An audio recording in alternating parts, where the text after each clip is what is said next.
پوچھا گیا کہ حضور مبارک صاحب رحمۃ اللہ تعالی خواتین کو کیسے بیعت فرماتے تھے؟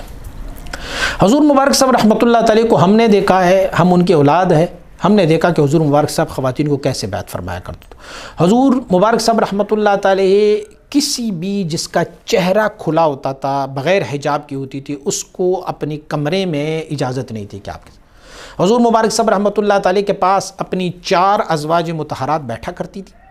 2 ایک سائڈ پہ، 2 دوسرے سائڈ پہ، یہ ان کے ساتھ بیٹھا کرتی تھی۔ جو خاتون بیعت ہونا چاہتی تھی وہ فاصلے پر سامنے باپردہ ہوتی تھی، بیٹھی ہوتی تھی، حتیٰ کہ حضرت مبارک صاحب رحمۃ اللہ تعالی نے خواتین کو دستانے بھی پہنایا کرتے ہوتے تھے کہ دستانے پہنو تاکہ آپ کا یہ جسم جو ہے نا وہ مجھے نظر نہ آئے،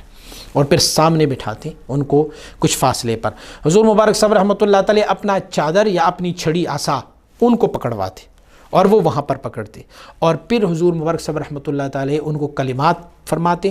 پھر ان کو لطیفہ قلب کی طرف اشارہ فرماتے، پھر اپنی ازواج میں سے ایک زوجہ کو فرماتے کہ جاؤ ان کی لطیفہ قلب پر انگلی رکھو تاکہ ان کو محسوس ہو۔ شروع میں حضرت مبارک صاحب رحمۃ اللہ تعالی نے کچھ خواتین کو لطیفہ قلب پر عصا رکھ کے توجہ دی،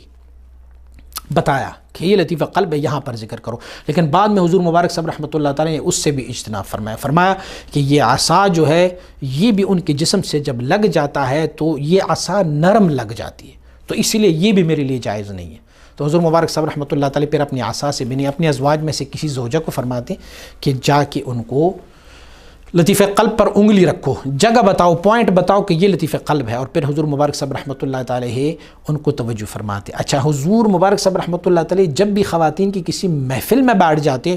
تو بلا مبالغہ ان کے پاس اپنے گھر کی 8-10 ان کی ازواج اور ان کی بہو، ان کے بیٹیاں یا ان کے پوتیاں یا ان کی نواسیاں وہاں پہ اس مجلس میں موجود ہوتی، اور سب سے پہلے صف میں انہی کو بٹھاتے جو ان کی محرمات ہوتی تھی۔ اور حضور مبارک صاحب رحمۃ اللہ تعالی کی صحبت مبارکہ میں ایک بہت بڑی چادر ہوتی تھی جو خواتین کی کبھی محفل ہوتی، کسی بھی خاتون کو جب بھی کوئی وجد اور حرکت ہوتی تو حضور مبارک صاحب اشارہ فرماتے، تو گھر کی جو خواتین ہوتی تھی وہ بڑی چادر لے کے نا اس کے اوپر ڈال لیتے اور چاروں کونوں پر وہ بیٹھ جاتی تھی تاکہ ان کی جسم کا کوئی عضو جو ہے وہ آشکارا نہ ہو۔ اور آپ مبارک پھر اسی طریقے سے آپ کی عادت مبارکہ یہ تھی کہ جب آپ ان کو ذکر دیا کرتے تھے تو یہ ساری چیزوں کو ملحوظ خاطر رکھنے کے بعد جب وہ خاتون دوبارہ آتی تو ان کی سبق چینج کرنے کے لیے بھی اپنی ازواج کو، اپنی بیٹیوں کو، اپنی صاحبزادیوں کو ان میں سے کسی ایک کو پھر اشارہ فرماتی۔ بلکہ حضرت مبارک صاحب رحمۃ اللہ تعالی نے ایک وقت میں جب باڑہ میں تشریف فرماتے، حضور سیدی و مرشدی دادا مرشد حضرت مولانا محمد ہاشم سمنگانی رحمۃ اللہ تعالی کی ایک صاحبزادی، ان کو خواتین کے لیے اسپیشل مقرر کیا تھا، حالانکہ وہ بھی حضور مبارک صاحب رحمۃ اللہ تعالی کی بیعت تھی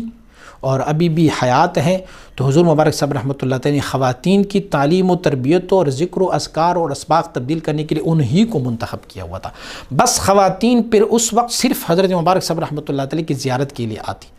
اور حضور مبارک صاحب رحمۃ اللہ تعالی نے اپنی ازواج مطہرات کو بھی، ہماری والدہ صاحبہ کو بھی اور دوسرے ازواج کو بھی حضور مبارک صاحب رحمۃ اللہ تعالی نے اجازت دی تھی، پھر وہ اپنے طریقے سے خواتین کو بیعت بھی کرتی اور اپنی طریقے سے وہ توجہ بھی دیا کرتی ہوتی تھی۔